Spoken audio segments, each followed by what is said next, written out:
Hello student, this question is basically from BGT chapter, and this question is asked in 2017 GATE exam for 2 marks, and the question is like this.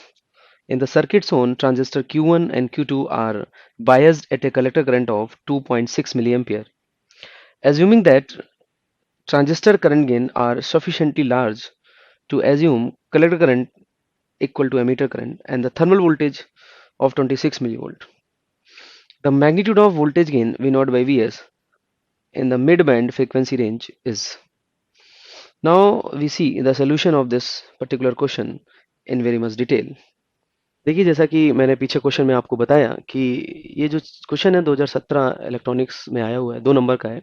अगर एक बार इस question में अगर हम observe करें so here we use basically ऐसे कि कहीं ना कहीं यहाँ पे आपके पास 32 ट्रांजिस्टर लगे हुए हैं। ओके, और क्वेश्चन में खुद ही गिवन है, कह रहा है कि कहीं ना कहीं आपके जो सारे के सारे ट्रांजिस्टर हैं वो पूरी तरह से कैसे हैं, आइडेंटिकल है, मैच्ड है। ठीक है, एक बात। दूसरी चीज देखिए ध्यान से, यहाँ पे क्या है कि कहीं ना कहीं जो आपको ओपैम दिया गया है, और ओपैम के बारे में भी कह रहा है कि ओपैम आइडियल है। अगर आप केयरफुली ऑब्जर्व करें तो यहाँ पे ओपैम with negative feedback, I say this कि कहीं ना कहीं यहाँ पे ओपैम है और उसमें आपने फीडबैक कैसे लगा रखा है, नेगेटिव लगा रखा है। थोड़ी सी इसमें सर्किटरी है जो कि आपको दिख रही है, लिटिल बिट इन network. So hope so question आपको क्लियर है। एक बात इसमें और भी दी गई है आपके क्वेश्चन में, अगर आप ऑब्जर्व कर रहे हो तो बीटा की वैल्यू आपको लार्ज दी गई है। इवन आपको ये भी प्रोवाइड किया गया है कि जो आपके मैच ट्रांजिस्टर है उसमें जो कलेक्टर करंट है वो क्या है, just I say this collector current is also given IC is equal to I say IE, because both are same in this question we observe beta is very large, beta large, इस वजह से आप IC और IE को क्या कह सकते हैं, सेम कह सकते हैं, and which is equal to IS e to the power VB by VT, and VB is basically the base emitter voltage, and this is we have. Now we see the solution. If I observe the picture, first of all I say we talk about your op amp. देखिए ध्यान से, अगर ओपैम के बारे में बात करें तो जैसा कि मैंने कहा कि ओपैम आपका क्या है, आइडियल है। आइडियल के साथ साथ इसमें अगर आप ऑब्जर्व करें तो ओपैम में आपने कैसा फीडबैक लगा रखा है, नेगेटिव फीडबैक लगा रखा है। अगर आपने नेगेटिव फीडबैक लगा रखा है और साथ के साथ ओपैम आइडियल है तो certainly I say this the voltage at non inverting as well as inverting terminal should be same, and I say this is basically called the virtual short circuit property, and which is applicable in only whenever the op amp have a negative feedback, and as well as I say this op amp is ideal. तो कहीं ना कहीं मेरे को पता है कि यहाँ का वोल्टेज और यहाँ का वोल्टेज दोनों क्या है, सेम है।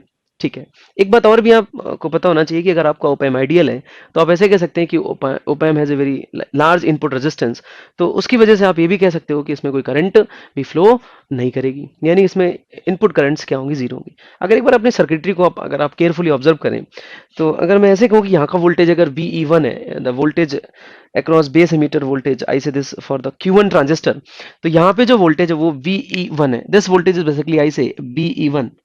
सो ये जो वोल्टेज आपको गिवन है वो वोल्टेज कितना, BE1 है। देखिए ध्यान से, यहाँ पे क्रॉस ओवर पॉइंट है, मीन्स यहाँ पे कोई कनेक्शन नहीं है, तो यहाँ का वोल्टेज भी क्या होगा, BE1 होगा। डेफिनेटली अगर मैं आपसे कहूँ यहाँ का वोल्टेज BE1 होगा तो यहाँ का वोल्टेज भी क्या होगा, आपका BE1 होगा। ऐसा क्यों, बिकॉज आई से कि ओपैम में आपने कैसा फीडबैक लगा रखा है, नेगेटिव फीडबैक लगा रखा है और साथ के साथ आइडियल भी है, तो यहाँ और यहाँ का वोल्टेज क्या हो जाएगा, सेम हो जाएगा। तो अगर ये BE1 है तो यहाँ भी क्या होगा, आपका BE1 होगा।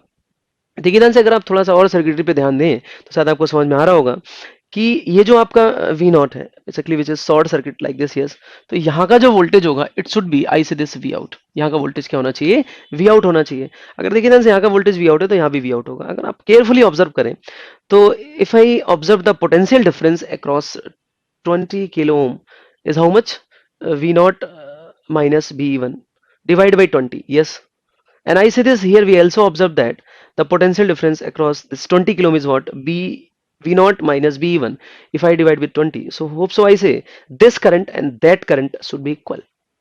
मतलब मेरा कहने का ये है कि यहाँ पे जो करंट फ्लो करेगी ना, the same current will flow here, yes. तो आप ऐसे कह सकते हो ओपैम में तो कोई करंट जा नहीं रही है, तो ओपैम में अगर कोई करंट नहीं जा रही है तो ये भी एकदम ऑब्वियस सी बात है कि इस पूरी की पूरी ब्रांच में देखो ध्यान से, सीरीज में लगा हुआ है 20 किलो ओम और 5 किलो ओम, दोनों के दोनों आपके सीरीज में लगे हुए हैं। तो अगर दोनों के दोनों आपके अगर सीरीज में लगे हुए हैं तो इसमें पूरी करंट जो होगी वो क्या होगी, सेम होगी। According to KCL the current should be same in the series element. एक बात देखिए, ध्यान से आप ऐसे कह सकते हैं कि यहाँ पे जो करंट है वो आई डैश है। अच्छा, एक बार जब हम ट्रांजिस्टर के बारे में बात कर लें तो ये कंफर्म्ड हो गया। देखिए ध्यान से, दो एक बात तो एकदम कंफर्म हो गई कि because of the virtual short circuit आप ऐसे कह सकते हैं कि ये वोल्टेज अगर बी वन है तो यहाँ भी बी वन होगा, अगर यहाँ बी वन है तो ये बी वन होगा, और ये अगर बी वन होगा तो यहाँ भी बी वन होगा। तो यहाँ पोटेंशियल डिफरेंस और यहाँ पोटेंशियल डिफरेंस क्या है, सेम है। तो मैं ऐसे कह सकता हूँ कि इन दोनों में या इस पूरे वायर में जो करंट होगी वही सेम करंट यहाँ फ्लो करेगी। यानी आई डैश और I means I and I dash should be same. तो आई और आई डैश तो सेम होंगे। चलिए आगे बात करते हैं। जैसा कि आपसे कहा गया है कि इसमें लाइक 32 ट्रांजिस्टर लगे हुए हैं और सारे के सारे ट्रांजिस्टर कैसे मैच्ड हैं, तो मैंने एज्यूम किया कि सर इसमें जो करंट फ्लो कर रही है वो आई वन है, तो इसमें भी आई वन है, सेम करंट विल फ्लो। अगर मैं यहाँ पे थोड़ा सा एक बार केसीएल पॉइंट ऑफ व्यू से देखें कि यहाँ पे कितनी करंट, तो आपने कहा सर यहाँ पे आई डैश करंट है। देखिए ध्यान से, ये आई वन, फिर ये I one, if I apply the KCL it means I से कि यहाँ पे कहीं ना कहीं जो आपके पास करंट है which is 31 I one, means I say this कि जो आपका आई डैश होगा it should be equal to 31 I one. तो जो आई डैश की वैल्यू है वो किसके इक्वल है, 31 आई वन के इक्वल है, और जो आपका आई डैश है which is equal to this I, means simply I say your I is equal to 31 I one. So here we observe this simple circuitry and we say this.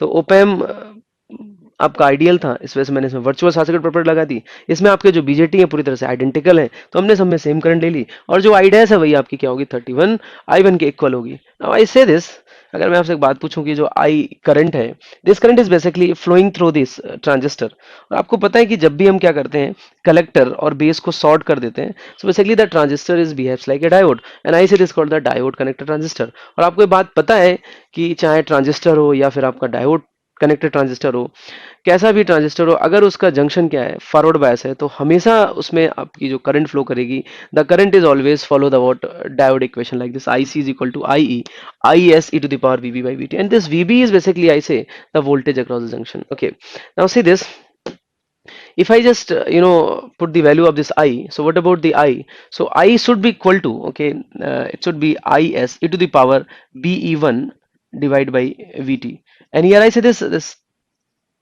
31, and we observe that what about the I1, if I just write I1, so it should be, I say, is e to the power be2 divided by vt. So the is cancel out. Now I say e to the power, I say ve1 divided by vt, 31 e to the power b by b2 divided by vt, means I say this कि कहने को ऐसे कहना चाह रहा हूँ, if I just take the natural log on both sides, so what happen, I say this should be b1 upon we T, just taking the natural log on both side. तो दोनों साइड हमने क्या ले लिया, natural log ले लिया। तो जाहिर सी बात है, जैसे आप नेचुरल लॉग लोगे तो सिंपल सी कैलकुलेशन है, यहाँ पे आप लॉग नेचुरल लॉग लोगे तो ये क्या हो जाएगा, एल एन 31 हो जाएगा, L N 31, and here I say this should be V B two plus V B two, क्योंकि एल एन लेने के बाद ये प्लस में हो जाएगा, and V B two divide V T. whenever I just simplify this, so I say this be1 is equal to hope so we say vt ln 31 plus be2. This is simple calculation, so we are not very much worry about this calculation. Okay, so I say this in this question the vp value is already given. If I just simply observe through the kvl, or I say this simple network, if I observe, so I say this vp is equal to minus be2, because this point is ground, so v be2 की जो value होगी वही क्या हो जाएगी, आपकी vp हो जाएगी, and I think so the vp is already given in the question, and which is 0.7. So whenever I just say vt ln 3 and vb2, whenever we replace these numbers, so certainly I say this vbe1, जो be1 की value आएगी वो क्या आ जाएगी, if I just try to solve, so we get 0.789 volt. So this is basically the be1. So whenever I just try to solve, so we get the be1 is equal to 0.789. Now just see, अब मेरे को क्या करना है, यहाँ पे we not निकाला तो मैंने किसी तरह से बी वन निकाला। अच्छा, दिमाग में बात आ रही होगी कि मैंने सभी क्यों क्यों किया, तो एक्चुअली में this is a circuit, so I just try to solve this number. अगर मैं किसी तरह से इस बी वन को निकाल लेता हूँ तो hope so I say this मेरे को बी ई वन पता चल जाएगा, और जैसा कि आपको पता है कि once we know the B E one and I say this मेरे को बी ई वन पता चल जाएगा, और आपको ये भी पता है कि यहाँ पे वीपी की वैल्यू क्या है। और जैसा कि आप देख पा रहे हैं यहाँ पे कि मेरे को वी आउट, यानी कि हम वी आउट, बी वन और वीपी तीनों को रिलेट कर सकते हैं। क्योंकि अगर मैं आपसे एक बात पूछूं कि सर इस वायर में क्या करंट होगी, तो जाहिर सी इस वायर में करंट कितनी होगी, V naught minus B one divide by 20।